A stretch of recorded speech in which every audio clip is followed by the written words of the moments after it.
Hi, everybody, and welcome to another episode of Don't Let It Stew. I'm here with Zack Peter in the house. He's actually in my apartment today. In the house, actually, here, live, in the flesh. In the flesh, because he was seeing all my friends or people come on. He's like, why have you not fucking invited me over? Not only that, but I literally taped the pop report like 2 minutes away from here. Oh my God. So Zack has like 15 podcasts going on right now. As I say to you, I say it every time because I don't know how you do it. We have No Filter with Zack, and we have Disaster Daters, and the new show that he's doing, the Pop Report. How many days a week do you do that one? We do the Pop Report twice a week. We do no Filter 5 days a week, and then Disaster Daters is weekly. I need to like come over and like do a kind of like a session with you where it's like you show me like how you do this 5 days a week. Yeah. There must be like a system. I need to know your system. There's a system now. I'm up at 4:30. We have a routine. We're on, Okay. Yeah. You need to kind of teach me a few things. Okay. So we always start off, what's doing this week? What do I want to get off my chest? So I was in Ireland. I just got back. As you know, I saw Taylor Swift and the whole thing, and saw my dad and family and all that kind of stuff. But on my Instagram, for the last few weeks, every motherfucker is in Italy.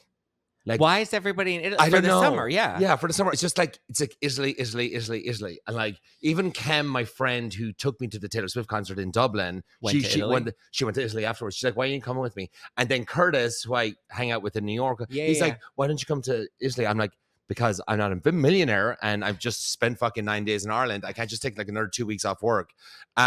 Everybody's there. Is it because of like the White Lotus thing? It got it really popular? I feel like White Lotus and like, I don't know, Capri vibes are in this year, and just limoncello's like really popular this year. Like, I don't know why Italy has had a moment. I guess like, are we booking our trips for like Thailand next year? Because that's where the next White Lotus is going to be.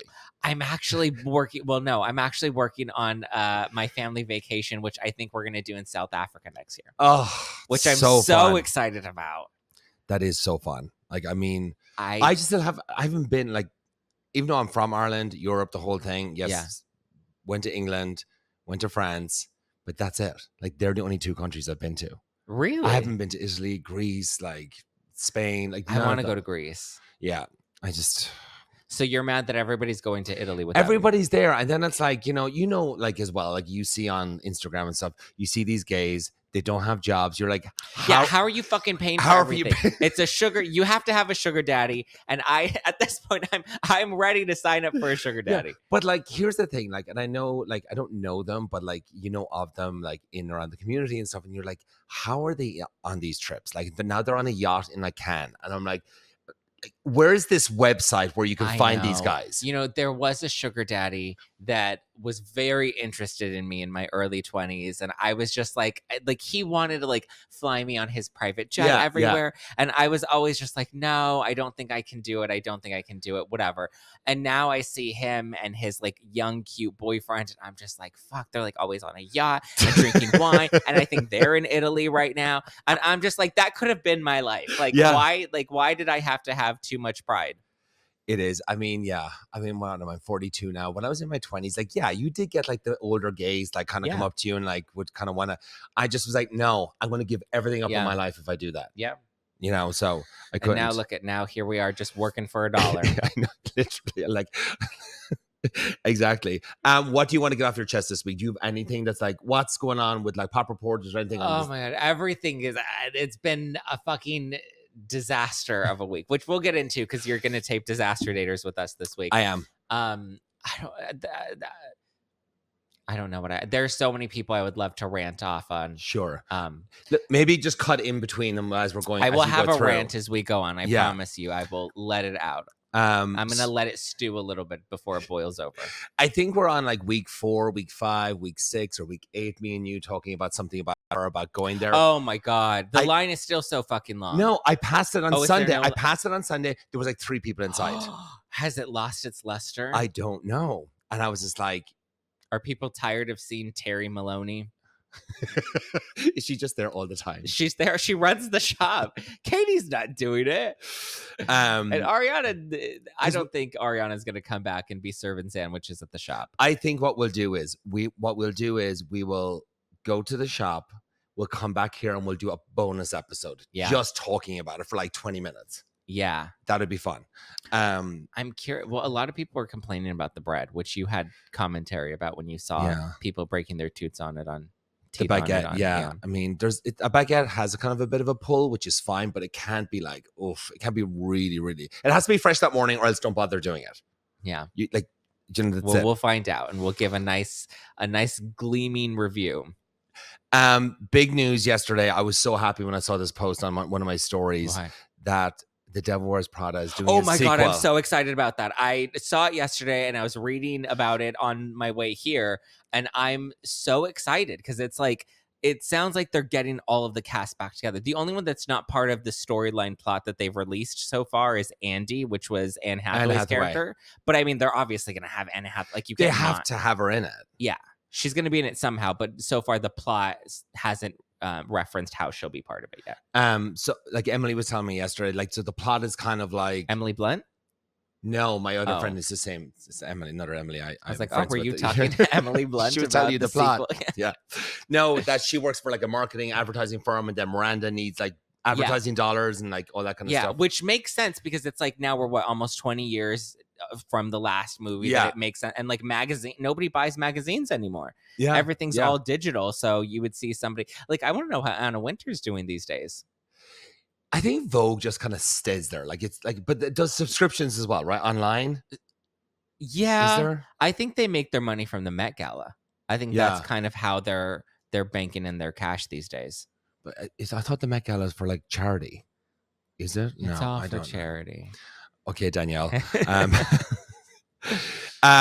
This story we have to talk about. I just mentioned it to you. Derek Blasberg. Oh my God, I saw this last week.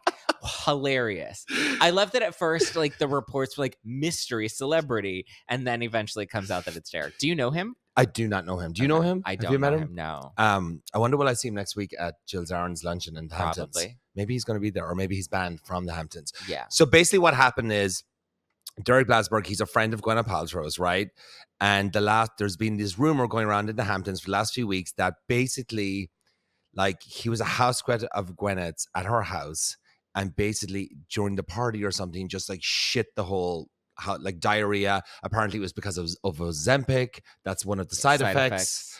This is all allegedly, obviously. But then the pop bitch, that blog, was saying that it could be like Montecito House, but I think it's the Hamptons. That's where I heard it was the Hamptons. Yeah. So I want to ask you, like, if that ever happened to you, like, what would you do? Like, what would you do? I don't know. I've never been in a position where I have no control over my bowels.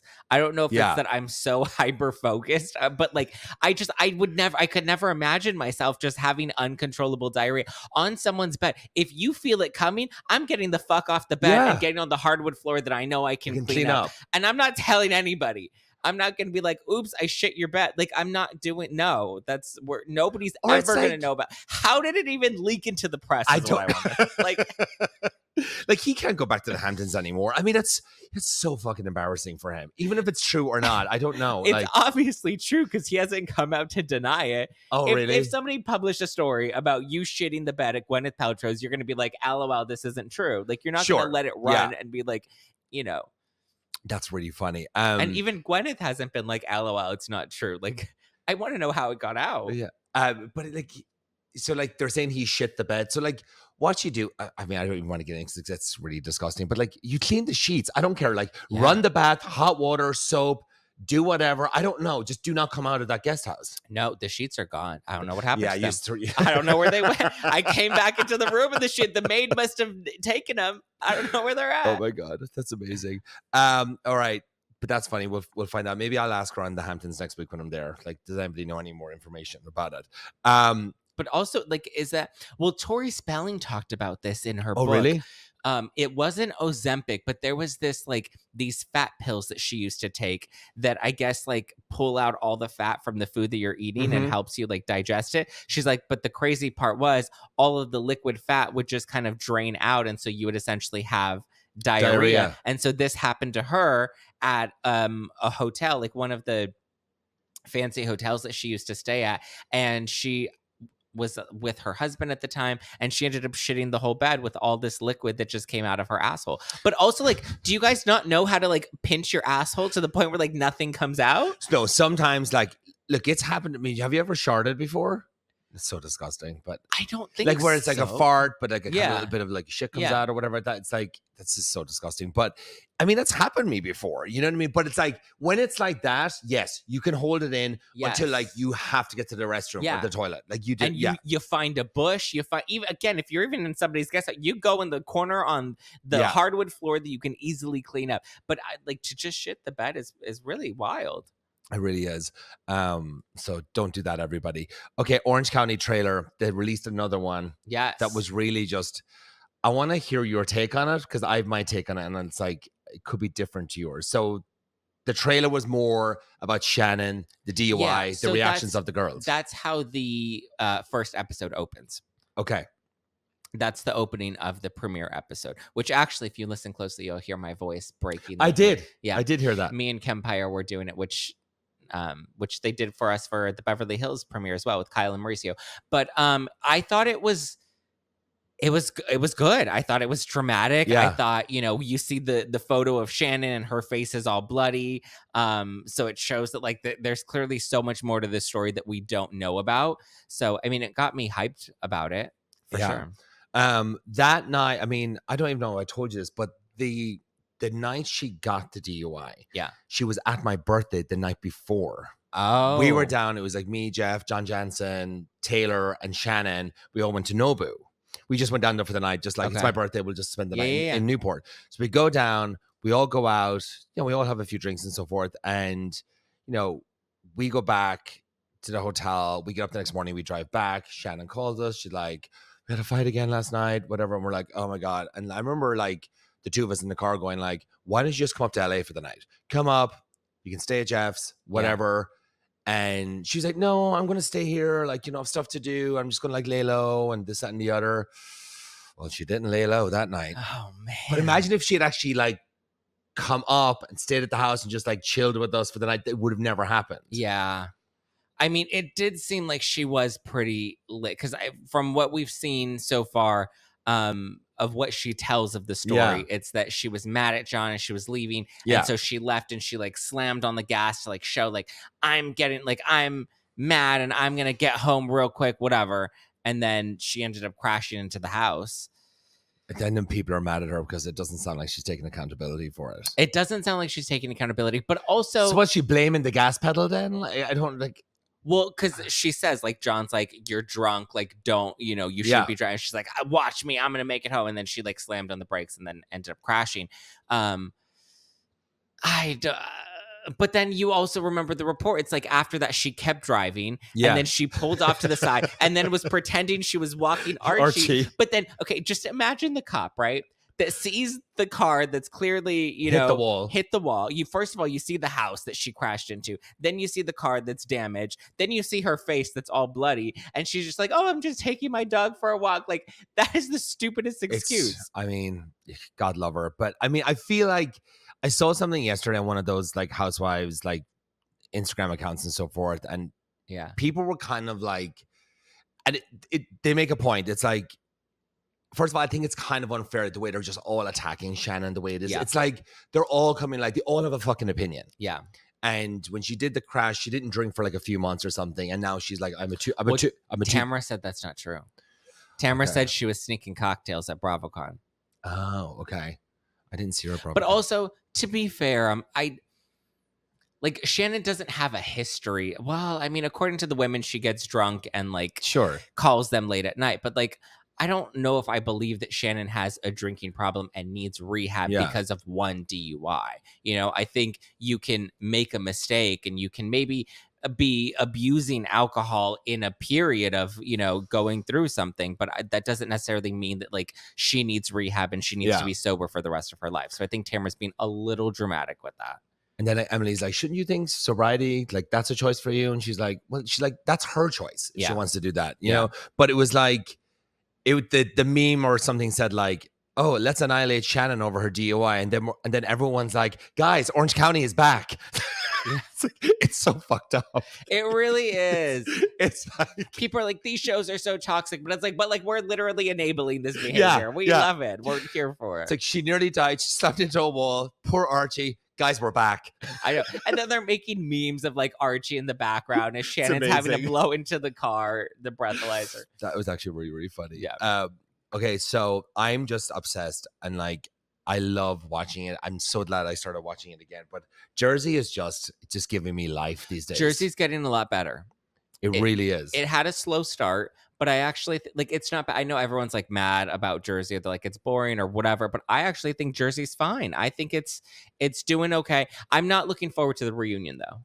They're going to do it where there are two groups are in two different rooms and that kind of stuff, right? Yeah, two groups, two different rooms. I think they're going to have a couple of people like Dolores and Jen Fessler, I think are going to be going back and forth. Okay. And I think from what I've heard, they're really just reacting to the finale. So much like Vanderpump Rules. Remember at the end, they had them all react to that final scene. So I think this is all of the women reacting to whatever goes down at Rails. And that's where I believe they're filming this like, wrap up for the season. Did I tell you I stayed at Dolores and Paulie's house a few weeks ago? How was that? It was amazing. Did they give you tea on the finale? They didn't. I don't think they'd shot it yet. Don't think they've shot. The reunion. They filmed the reunion the 15th, I think. Did they? Okay. No, they do on the 15th. Oh, they do on July the 15th. Dolores says it's really good. She's like, you have to watch that final scene. She's like, because she just got back from the Traders. Oh, that's right. So I was like, how did you do? And she's like, I can't tell you. And I'm like, okay, I know. Wait, what do you think of Lindsey Hubbard trying to lie about her pregnancy to get on the Traders? Did she? Is that what she did? She was trying to conceal her pregnancy so that she could get it. Do you not know all the backstory? No. Oh my God. So back in April, it was leaking that she was pregnant because she went and did Watch What Happens Live. And she did that podcast, something but fat, or what's the one not skinny not fat. She did that and she called her out. She was asking her a question. She kept saying, no, I'm not pregnant. Yeah, she just like, yeah, I saw that. But so in April it was leaking that she was pregnant because I guess she went and did Watch What Happens Live and she was talking about being pregnant and talking about how she doesn't want the information to get out because she wants to do the new season of The Traders. And I had actually heard from sources close to production of The Traders that Lindsey was supposed to do it. And then I guess they did find out that she was pregnant, even though she was trying to hide it. And then that's why they ended up swapping Sierra in instead of Lindsey. Oh, but like you wouldn't have been allowed to do it if you were pregnant? Or is that just one of their... No, because they have physical challenges that you're not allowed to be doing all of these physical challenges while being pregnant. So I don't even know how she was planning on navigating that. And then she blamed Dorinda for leaking it. Oh, Dorinda? How did Dorinda know? I don't know. And I think Dorinda may have seen it online or something. And Dorinda's like, I absolutely did not leak it. But also, I'm like, even if Dorinda did leak it to the producers, like, you shouldn't be going on the show and trying to hide the fact that you're pregnant. And then like fall and trip and then you lose a child. It's like, great. Yeah. Jen Fess, I think like I used to like her at the beginning. I'm not really liking her right now. She's just trying to be on all these different sides.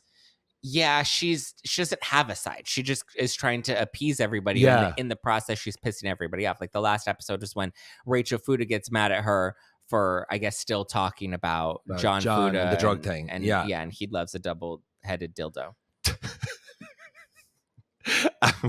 It's unbelievable.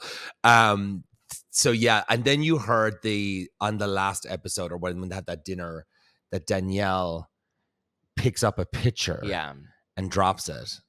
And Dolores said, like, if she had actually thrown that, like, there would have been blood. Yeah, I believe it. Like, so I don't know what the fuck she said to her to just get her like so mad. Where, but also my thing, I know, but like, if you think about it, remember when it first was reported that Jen and Danielle were like put on suspension temporarily while they reviewed the footage for fighting at Teresa's. And then it's like, you already got suspended for the first fight. That like, what makes you think like, oh, now let me throw a pitcher at her? Maybe she wasn't going to throw the pitcher. Maybe she was going to like dump all the water or the drink on her. I don't know. And the pitcher fell. Yeah. And the pitcher slipped because it was like icy and stuff like that. But Jen is trying to make it seem like she actually threw the pitcher at her and like hit her with it. But the pitcher never hit Jen. And we'll see that when the finale actually airs. How many episodes are we away from that? Do you know? Do you think? I mean, 3, let's 4? see. If they film this special on, let's look at. So if they film the special next week on Monday, Okay. then that means we're probably only 2 or 3 episodes out. Oh, okay. Yeah. I need to tell you about the Taylor Swift concert in Ireland. Oh, please, I love her. Before we wrap it up. So I went to Ireland. My friend won 2 tickets. Oh. In an auction. An auction in New York Wow. City. I mean, God knows how much she spent. She must have spent like $6,000 on these tickets. I don't know. But so we get there. We have VIP tickets. That means absolutely nothing, by the way. If you're going to see her in Europe and you have a VIP ticket, it just means you get in an hour earlier than the other people. Yeah. But then you have to be there at like 4 o'clock, and now she's not going to be on until 7:30. So you have to wait for 3.5 hours to get your little spot standing. I was like, we're not doing that. I said, this is nice, but we're not doing that. Went at 6 o'clock, literally got so close. You can see it on my Instagram. Yeah. It was like, you were really close to the stage. You had great seats. It was great. It was amazing. And, but there was something about the Irish crowd that just made it like, it was just this crazy experience. It's nothing I've ever like, because I went to the SoFi one, the one that's on Disney, and like it was amazing. It was great and stuff like that. But and it was outdoors, and it was like daytime. It wasn't daytime, but it was like light. But it was like she was blown away because we were like singing like ole ole ole, like, and she was like, "What the fuck are you all on?" She was just had to stand back, like they had to stop everything. And she was like, "You guys are insane! Like I'm gonna remember this forever." And but so I don't know. Have you listened to all 40 versions of her 30-song album?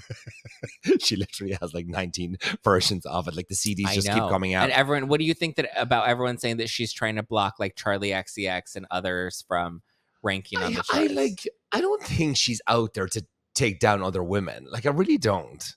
Like I think that this is like the record company. They're like, let's bring out all these versions. You have these diehard fans. You'll make extra money. And we'll buy them. Like they'll sell it. But I mean, I think it has gotten to a point where it's like, I mean, people always get mad at me when I say this, but like there needs to be a limit. Yeah. Like if you want to bring out 2 or 3 versions, like different colors and all that kind of stuff, fine. But like there's literally like 8 of them. So many versions that we don't like. The album itself was already what, 30 songs? Like we don't need this many versions of a 30-song album. And I think maybe there's a new album coming in I don't know, like June, something went out. In Italy, something. She might announce something in Italy. I go down the rabbit hole. Everyone's going to Italy. Italy's where it's at right now. Italy's where it's at. And if you want to get close to Italy, you can always go to Dorit's Capri Room at Buca di Beppo. Is it still there? No, it's not there. I don't know. Is it closed down? I haven't heard anything about it. I think it's still open. At the Grove? Was it at the Grove? Was that the Grove? No, they don't have a Buca di Beppo at the Grove. I thought they did. Where was it then? There's no Buca di Beppo at the Grove. It's in the Valley somewhere. No, there is one in the Valley. There was one at the Grove as well. I swear to God. There was never a Buca di Beppo at the Grove. I'm going to show you after this. There was never. No, I don't believe that. You're lying. So tell everybody about what's going on this week. I'm coming on Disaster Daters on Thursday. When will it release? A couple weeks. Okay, got it. And then tell everybody where they can find you and all your platforms and your podcasts. I mean, Zack Peter all over the internet. I have 3 podcasts. I have No Filter with Zack Peter, which streams live every morning, Monday through Thursday, with bonus episodes on Fridays. And I have the Pop Report, which releases 2 times a week. So if you like Bravo and reality TV, you can live stream No Filter every day. Or if you like more general pop culture stuff like Taylor Swift or J-Lo and Ben, that's the Pop Report, which you have Wednesdays and Fridays. And then on Tuesdays, we release new episodes of Disaster Daters, which Stu is going to come on. We're going to talk all about cheating and STDs, and we're going to talk about a lot of fun stuff. God. On Disaster Daters, which we have people send in their stories, and then we recap. Really? Yeah. So that would be fun. We share our own, as we can relate to the stories, our own. Well, actually, I have a lot of updates to give people in this week's taping because there's been a lot going on lately. Good for you. I mean, I think I have 1 or 2 stories. There's been 1 or 2 developments with me as well, so that'll be good. Okay. All right, Zach, thank you so much for coming on. Thanks everybody for listening, and we'll see you back here next week. Bye.